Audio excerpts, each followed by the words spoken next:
Hello everyone, നമ്മളിന്ന് നോക്കാൻ പോകുന്നത് ഡിലേയ്ഡ് ബ്രാഞ്ചസിനെ പറ്റിയാണ്. അപ്പോൾ ഇത് നമ്മുടെ ബ്രാഞ്ച് പ്രഡിക്ഷൻ കഴിഞ്ഞ് വരുന്ന ഒരു ടോപ്പിക്കാണ്. അപ്പോൾ നമ്മൾ നേരത്തെ പറഞ്ഞിരുന്നു, നമുക്ക് ബ്രാഞ്ചിങ് വരുമ്പോൾ തന്നെ നമുക്ക് എങ്ങനെയായാലും കുറേ ഡിലേ സ്ലോട്ട്സ് വരാനുള്ള ചാൻസ് ഉണ്ട്. ഡിലേ സ്ലോട്ട്സ് എന്ന് പറഞ്ഞാൽ ഇത്രയേ ഉള്ളൂ. അതായത് നമുക്കൊരു ബ്രാഞ്ച് വരാൻ നേരത്ത് എങ്ങനെയായാലും നമ്മുടെ പ്രോഗ്രാമിനൊരു ബ്രേക്ക് വരുന്നു. നമ്മൾ ആ ബ്രേക്ക് വന്നിട്ട് ആ പൊസിഷനിൽ നിന്ന് അല്ലെങ്കിൽ ആ ഇൻസ്ട്രക്ഷൻ ലോഡ് ചെയ്യാനായിട്ട് ഇതുവരെ ലോഡ് ചെയ്തിരുന്ന ഇൻസ്ട്രക്ഷൻസിനെ എല്ലാം നമ്മൾ കളഞ്ഞിട്ട് വേണം ഇപ്പോൾ ഈ ബ്രാഞ്ചിലേക്ക് വരാനായിട്ട്. അപ്പോൾ എങ്ങനെയായാലും കുറച്ച് ഡിലേ സ്ലോട്ടുകൾ വരും. അപ്പോൾ ആ ഡിലേ സ്ലോട്ട്സ് നമുക്ക് എങ്ങനെ കളയാം, അതിൻ്റെ അകത്ത് പെനാൽറ്റീസ് എങ്ങനെ ഒഴിവാക്കാം. 0 പെനാൽറ്റി വന്നാലാണ് നമുക്ക് ശരിക്കും നമ്മുടെ പ്രോഗ്രാം നല്ല ഭംഗിയായി പെട്ടെന്ന് നടക്കുകയുള്ളൂ. അപ്പോൾ അതെങ്ങനെ സംഭവിക്കും? അപ്പോൾ എങ്ങനെയായാലും ബ്രാഞ്ചിങ് വരുമ്പോൾ ഉറപ്പായിട്ടും ഒരു ഡിലേ ഉണ്ടാകും. ബിക്കോസ് നമ്മൾ ഇതുവരെ ചെയ്തിരുന്ന ഇൻസ്ട്രക്ഷൻസ് എല്ലാം മാറ്റിയിട്ട് പുതിയൊരു ബ്രാഞ്ചാണ് നമ്മൾ ലോഡ് ചെയ്യുന്നത്. അപ്പോൾ ഇതുവരെയുള്ള ഇൻസ്ട്രക്ഷൻസ് നമുക്ക് ഫ്ലഷ് ഔട്ട് ചെയ്തിട്ട് വേണം നമുക്ക് പുതിയ ബ്രാഞ്ച് വരാനായിട്ട്. അപ്പോൾ എങ്ങനെയായാലും ഡിലേ വരും. പക്ഷെ നമുക്ക് 0 പെനാൽറ്റി വെച്ച് എങ്ങനെ നമുക്ക് ബ്രാഞ്ച് ഹാൻഡ്ലിങ് ചെയ്യാം, അതിനുള്ളൊരു ടെക്നീക്കാണ് ഈ ഒരു ഡിലേയ്ഡ് ബ്രാഞ്ച് എന്ന് പറയുന്നത്. അപ്പോൾ നമുക്ക് സ്റ്റാർട്ട് ചെയ്യാം. അപ്പോൾ ഡിലേയ്ഡ് ബ്രാഞ്ചസ് എന്ന് പറയുമ്പോൾ നമുക്ക് ബ്രാഞ്ച് പെനാൽറ്റി എന്ന് പറയുന്നത് നമുക്ക് റെഡ്യൂസ് ചെയ്യണം. അതിൻ്റെ അകത്ത് ആ ഒരു ഡിലേ സ്ലോട്ട്സ് എന്ന് പറയുന്നത് വളരെയധികം ഷോർട്ടൻ ചെയ്യുക അല്ലെങ്കിൽ മിനിമൈസ് ചെയ്തുകൊണ്ട് ബ്രാഞ്ച് പെനാൽറ്റി എങ്ങനെ ഒരു 0 പെനാൽറ്റിയിലേക്ക് കൊണ്ടുവരാം, അതാണ് നമ്മൾ നോക്കുന്നത്. അതായത് നമുക്ക് പെനാൽറ്റി വരിക എന്ന് പറഞ്ഞാൽ എന്താണ്? നമുക്ക് വേണ്ട ഒരു ഇൻസ്ട്രക്ഷൻ ലോഡ് ചെയ്യാൻ നേരത്ത് ആ ഒരു ടൈമിൽ നമുക്കൊരു ഇൻസ്ട്രക്ഷൻ കിട്ടുന്നില്ല എന്നാണെങ്കിൽ അതൊരു പെനാൽറ്റിയാണ്. അപ്പം പെനാൽറ്റി വരുമ്പോൾ സത്യം പറഞ്ഞാൽ നമ്മുടെ റിസോഴ്സ് ഒത്തിരി വേസ്റ്റ് ആകുന്നുണ്ട്. CPU-ന് ആ ടൈമിൽ ഒരു ഇൻസ്ട്രക്ഷനെ ലോഡ് ചെയ്യാനുള്ളൊരു കഴിവുണ്ടായിരുന്നു. ബട്ട് ആ ഒരു ടൈം സത്യത്തിൽ വേസ്റ്റ് ആവുകയാണ്. അപ്പോൾ അതെങ്ങനെ ഒഴിവാക്കാം? അത് ഒഴിവാക്കാനായിട്ട് ഈ പെനാൽറ്റി വന്നില്ലെങ്കിൽ തന്നെ നമ്മൾ CPU ഈസ് ഇൻ വർക്കിംഗ് സ്റ്റേറ്റിലാണെങ്കിൽ പെനാൽറ്റിക്ക് വേണ്ടിയിട്ട് നമ്മൾ അതിനും കൂടെ എക്സ്ട്രാ ഒരു പണിയെടുക്കേണ്ട ആവശ്യം നമ്മുടെ CPU-ന് വരില്ല. അപ്പോൾ അതിനാണ് നമ്മൾ ഈ ഒരു ഡിലേയ്ഡ് ബ്രാഞ്ച് എന്ന ടെക്നീക്ക് യൂസ് ചെയ്യുന്നത്. സോ ഇവിടെ നോക്കിക്കഴിഞ്ഞ് കഴിഞ്ഞാൽ നമുക്ക് ഈ ഒരു ഫിഗറിൽ നോക്കുമ്പോൾ ഇത് നോക്കിയാലറിയാം, ഇതൊരു ബ്രാഞ്ച് ഇൻസ്ട്രക്ഷനാണ്. IB ഈസ് ഫോർ ബ്രാഞ്ച് ഇൻസ്ട്രക്ഷനാണ്. ഇവിടെ നമ്മൾ ഒരു 1 ഡിലേ ഇൻസ്ട്രക്ഷൻ നമ്മൾ കൊടുത്തിരിക്കുകയാണ്. അതായത് 1 ഡിലേ ഇൻസ്ട്രക്ഷൻ എന്ന് പറഞ്ഞാൽ ഇവിടുത്തെ ഈ I1 എന്ന് പറയുന്ന ഇൻസ്ട്രക്ഷൻ എന്ന് പറയുന്നത് ഒരു സത്യം പറഞ്ഞു കഴിഞ്ഞാൽ ഒരു നോ ഓപ്പറേഷൻ എന്നൊക്കെ പറയുന്ന പോലെ ഒരു ഫില്ലറാണ്. അതായത് നിങ്ങളിപ്പോൾ സിനിമയൊക്കെ കാണാൻ പോകുമ്പോൾ നമുക്ക് ഒരു ബ്രേക്ക് ടൈമുണ്ട്. ആ ഒരു ടൈമിൽ നമുക്ക് വെറുതെ നിങ്ങളെ അതായത് ഇപ്പോൾ പോപ്കോണൊന്നും കഴിക്കാൻ പുറത്ത് പോകാത്ത ആൾക്കാർക്ക് ഒരു ഫില്ലർ പോലെ ചില അഡ്വർടൈസ്മെൻറ്റ്സ് ഇട്ട് തരും. അത് ആണ് ഫില്ലേഴ്സ് എന്ന് പറയുന്നത്. അതുപോലെ നോ ഓപ്പറേഷൻ പോലത്തെ ഒരു ഫില്ലറാണ് ഈ I1 എന്ന് പറയുന്ന ഡിലേ ഇൻസ്ട്രക്ഷൻ 1. ഈ ഒരു ടൈമിൽ ഈ ഡിലേ ഇൻസ്ട്രക്ഷൻ എന്ന് പറയുന്നത് നമ്മളുടെ CPU-ന് ഒരു വിഷമം തോന്നാതെ അതിനെ എൻഗേജ് ചെയ്തിരിക്കുന്ന പ്രത്യേകിച്ച് പണിയൊന്നും ചെയ്യാത്ത ഒരു ഫില്ലറാണ്. അപ്പോൾ നമുക്ക് പെനാൽറ്റി വരില്ല. പെനാൽറ്റീനെ ഹാൻഡിൽ ചെയ്യേണ്ട ആവശ്യം CPU-ന് വരുന്നില്ല. അതായത് വേറൊരു ഇൻസ്ട്രക്ഷനെ പോയി കണ്ടുപിടിച്ച് കൊണ്ടുവന്ന് അത് ചെയ്യേണ്ട ആവശ്യം വരുന്നില്ല നമുക്ക്. ഈ ഒരു നമ്മുടെ CPU-നെ അങ്ങ് എൻഗേജ് ചെയ്ത് നിർത്തുന്ന ഒരു ഫില്ലറായിട്ടുള്ള ഒരു നോ ഓപ്പറേഷൻ പോലത്തെ ഒന്നാണ് ഇവിടെ ഈ I1 എന്ന് പറയുന്നത്. അപ്പോൾ ഒരു 1 ഡിലേ ഇൻസ്ട്രക്ഷൻ ഉള്ളതാണ് ഇവിടെ. അത് ഫെച്ച് ചെയ്ത് ഡീകോഡ് ചെയ്യുന്ന സമയത്തേക്കും അടുത്ത ഒരു IT എന്ന് പറയുന്ന ഇൻസ്ട്രക്ഷൻ വരുന്നു. അതാണ് ഫസ്റ്റ് 1.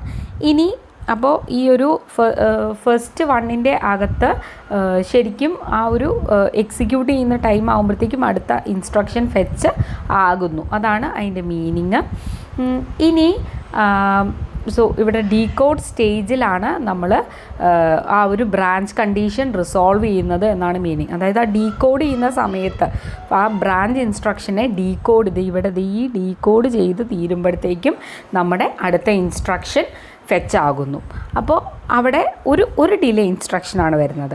ഇനിയിപ്പോൾ അങ്ങനെയല്ല, കുറച്ചും കൂടി വലിയ ഇൻസ്ട്രക്ഷൻ ആണെങ്കിൽ നമുക്ക് 2 ഡിലേ ഇൻസ്ട്രക്ഷൻ കൊടുക്കാം. I1ഉം I2ഉം എന്ന് പറയുന്നത് ഫില്ലറാണ്, ലൈക്ക് അഡ്വർടൈസ്മെൻറ്റ് വരുന്ന പോലെ, അത് ആലോചിച്ചാൽ മതി. സോ I1ഉം I2ഉം ഫില്ലേഴ്സാണ്. അപ്പോൾ ഇവിടെ ശരിക്കും പറഞ്ഞു കഴിഞ്ഞാൽ എക്സിക്യൂട്ട് സ്റ്റേറ്റിലാണ് ഇവിടുത്തെ ബ്രാഞ്ച് നമ്മുടെ ഹാൻഡ്ലിങ് ചെയ്തേക്കുന്നത്. So branch condition execute state ആകുമ്പോഴത്തേക്കും റിസോൾവ് ആകും എന്ന പ്രതീക്ഷയിൽ നമ്മൾ 2 ഫില്ലേഴ്സിനെ ഇട്ട് കൊടുക്കുന്നു. അപ്പോൾ ആദ്യത്തേൽ കുറച്ച് ടൈമാണ് ഫില്ലർ വന്നിട്ടുള്ളൂ, രണ്ടാമത്തേൽ കുറച്ചും കൂടെ ടൈം നമ്മൾ ഫില്ലറിന് കൊടുക്കുകയാണ്. ഇത് അടുത്തത് ഇനിയിപ്പോൾ 3 ഇൻസ്ട്രക്ഷൻ ഫില്ലേഴ്സ് വരാം. I1, I2, I3 എന്ന് പറയുന്നത് നോ ഓപ്പറേഷൻ ഫില്ലേഴ്സാണ്. അപ്പോൾ ഇവിടെ എന്ന് പറഞ്ഞു കഴിഞ്ഞിട്ടുണ്ടെങ്കിൽ നമ്മൾ സ്റ്റോർ സ്റ്റേറ്റിലാണ് നമ്മൾ ബ്രാഞ്ച് ഇൻസ്ട്രക്ഷൻ ഡിലേ കൊടുത്തിരിക്കുന്നത്. അപ്പോൾ ഈ 3 ഇൻസ്ട്രക്ഷൻ എന്ന് പറയുന്നത് ഒരു ഡിലേ കൊടുക്കാനാണ്. അപ്പോൾ ഈ 3 എണ്ണം കഴിയുമ്പോഴത്തേക്കുമാണ് നമ്മുടെ ടാർഗറ്റ് എന്ന് പറയുന്ന, നമുക്ക് ഇനി അത് കഴിഞ്ഞ് ബ്രാഞ്ച് ഇൻസ്ട്രക്ഷൻ കഴിഞ്ഞ് വരേണ്ട ഇൻസ്ട്രക്ഷൻ ശരിക്കും IB കഴിഞ്ഞ് വരേണ്ടത് IT ആണ്. അപ്പോൾ ഇതിൻ്റെ ഇടയിൽ വരുന്ന ആ ഒരു ഡിലേ അങ്ങ് മാറ്റാൻ വേണ്ടിയിട്ട്, ആ ഡിലേ ശരിക്കും ഡിലേ ഉണ്ട്, പക്ഷേ ഡിലേയുടെ കൂടെ പെനാൽറ്റി വരാതിരിക്കാനായിട്ട് നമ്മൾ കുറച്ച് ഫില്ലേഴ്സ് ആഡ് ചെയ്ത് കൊടുക്കുന്നു. അതാണ് I1, I2, I3 എന്നൊക്കെ പറയുന്നത് ഫില്ലേഴ്സാണ്. ഇതാണ് ബേസിക്കലി ഡിലേഡ് ബ്രാഞ്ച് എന്ന് പറയുന്നത്. സോ ഇവിടെ നമ്മൾ റെഡ്യൂസ് ചെയ്യുന്നത് മൈക്രോ ഇൻസ്ട്രക്ഷൻസിലാണ്. ഈ ഒരു ബ്രാഞ്ച് പെനാൽറ്റി നമ്മൾ റെഡ്യൂസ് ചെയ്യുന്നത്. മൈക്രോ ഇൻസ്ട്രക്ഷൻ എന്ന് പറഞ്ഞാൽ അതിന് നമ്മൾ ആഡ് എന്നൊക്കെ പറയുന്ന പോലെ ചെറിയ ഇൻസ്ട്രക്ഷൻസ് ആണ് മൈക്രോ ഇൻസ്ട്രക്ഷൻസ്.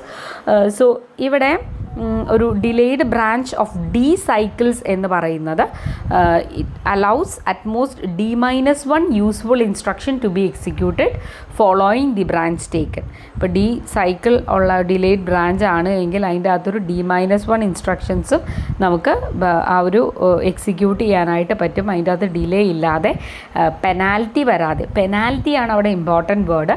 പെനാൽറ്റി വന്നാൽ തന്നെ നമ്മുടെ സിസ്റ്റമിൻ്റെ ഒത്തിരി റിസോഴ്സ് പോകും, അതില്ലാതെ നമുക്ക് ഹാൻഡിൽ ചെയ്യാനായിട്ട് പറ്റും.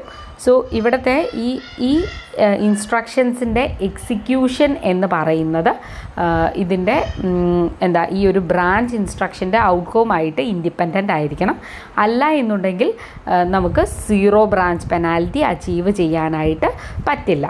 അതായത് ഇവിടെ ഇവർ തമ്മിൽ ഡിപ്പെൻഡൻസ് ഉണ്ടാവാൻ പാടില്ല, എന്നാൽ മാത്രമേ നമുക്ക് ബ്രാഞ്ച് പെനാൽറ്റീസ് ഇല്ലാണ്ട് നമുക്ക് ഇത് ചെയ്യാനായിട്ട് പറ്റുള്ളൂ. ഇപ്പോൾ ഇവർ തമ്മിൽ ഡിപ്പെൻഡൻസിയും കൂടി ഉണ്ടെങ്കിൽ നമുക്ക് എന്തായാലും കുറേ കൂടി വെയിറ്റിംഗ് വേണ്ടി വരും. അപ്പോൾ ഡിപ്പെൻഡൻസീസും കൂടെ ഇല്ല, ഇൻഡിപെൻഡൻ്റ് ആണെങ്കിൽ നമുക്ക് എന്തായാലും 0 പെനാലിറ്റി അച്ചീവ് ചെയ്യാനായിട്ട് പറ്റും. സോ ഇത് ശരിക്കും പറഞ്ഞു കഴിഞ്ഞാൽ സോഫ്റ്റ്വെയർ ഇൻ്റർലോക്കിങ്ങിന് സിമിലറാണ്. അപ്പോൾ സോഫ്റ്റ്വെയർ ഇൻ്റർലോക്കിംഗ് എന്താണെന്ന് അറിയാൻ പാടാത്തവർക്ക് ഞാൻ പറഞ്ഞുതരാം. അതായത് നിങ്ങളിപ്പോൾ ലിഫ്റ്റിലൊക്കെ കയറുമ്പോൾ ലിഫ്റ്റ് മൂവ് ചെയ്തുകൊണ്ടിരിക്കുന്ന ടൈമിൽ നിങ്ങൾ ലിഫ്റ്റിൻ്റെ ഡോർ ഓപ്പൺ ചെയ്യാൻ നോക്കിയാൽ ഇറ്റ് വോണ്ട് ഓപ്പൺ. അല്ലെങ്കിൽ നമ്മൾ നടുക്ക് വെച്ചിട്ട് ഓപ്പൺ ആയി കഴിഞ്ഞാൽ അത് ഇഷ്യൂ ആണ്. അപ്പോൾ അത് ഓപ്പൺ ആവാതിരിക്കാൻ they have done some software work in that. കുറച്ച് എന്താ പറയുക, സെൻസേഴ്സും കാര്യങ്ങളും ഒക്കെ വെച്ചിട്ട് ഇടയിൽ വെച്ച് ഒരിക്കലും ലിഫ്റ്റ് ഓപ്പൺ ആകാതിരിക്കാൻ, അങ്ങനെയുള്ള കണ്ടീഷൻസിനെയൊക്കെയാണ് നമ്മൾ സോഫ്റ്റ്വെയർ ഇൻ്റർലോക്കിംഗ് എന്ന് പറയുന്നത്. സോ അതായത് ഇത് തമ്മിൽ അങ്ങോട്ടും ഇങ്ങോട്ടും ഡിപ്പെൻഡൻസ് ഉള്ള സാധനങ്ങളെയാണ് നമ്മൾ സോഫ്റ്റ്വെയർ ഇൻ്റർലോക്കിംഗ് എന്ന് പറയുന്നത്. സോ നിങ്ങൾ അതിനെപ്പറ്റി അധികം പഠിക്കണമെന്നില്ല, നമുക്ക് ജസ്റ്റ് അറിഞ്ഞാൽ മതി. അതായത് മ്യൂച്വലി ഡിപ്പെൻഡൻ്റ് ആയിട്ടുള്ള സോഫ്റ്റ്വെയർ കമ്പോണൻസിനെയാണ് ഈ ഒരു ഇൻ്റർലോക്കിംഗ് എന്ന് പറയുന്നത്. സോ ഇവിടെ ഈ ഒരു നോ ഓപ്പറേഷൻസിന് വേണ്ടിയിട്ട് ഫില്ലേഴ്സായിട്ട് യൂസ് ചെയ്യുന്നത് NOPs എന്ന് പറയും. നോ ഓപ്പറേഷൻസ് എന്നാണ് അതിൻ്റെ പേര്. സോ NOPs എന്ന് പറയുന്നത് അതിൻ്റെ അകത്ത് പ്രത്യേകിച്ചൊന്നും ചെയ്യില്ല, ജസ്റ്റ് ഇങ്ങനെ എൻഗേജ് ചെയ്യാൻ മാത്രം, അതിന് വേണ്ടിയിട്ടാണത് യൂസ് ചെയ്യുന്നത്. സോ ഒരു ഇൻ്റർലോക്കുമായിട്ട് ഇതിന് ബന്ധമുണ്ട് എന്ന് മാത്രമേ പറയുന്നുള്ളൂ. സോ ഇപ്പോൾ ഇതിൻ്റെ അകത്ത് probability of moving one instruction, that is d equal to 2 into a delay slot എന്ന് പറയുന്നത് 0.6-നേക്കാളും ഗ്രേറ്റർ ആണ്. അതായത്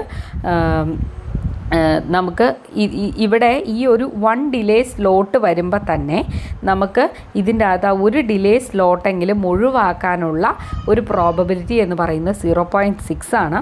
അതേസമയം 2 ഡിലേ സ്ലോട്ട് വരുമ്പോൾ നമുക്ക് ഇതിൻ്റെ അകത്ത് ഡിലേ സ്ലോട്ടെന്ന് നമുക്ക് ആ കൂടി 0.2 വരുന്നുള്ളൂ മൂവ് ചെയ്യാനുള്ള പ്രോബബിലിറ്റി.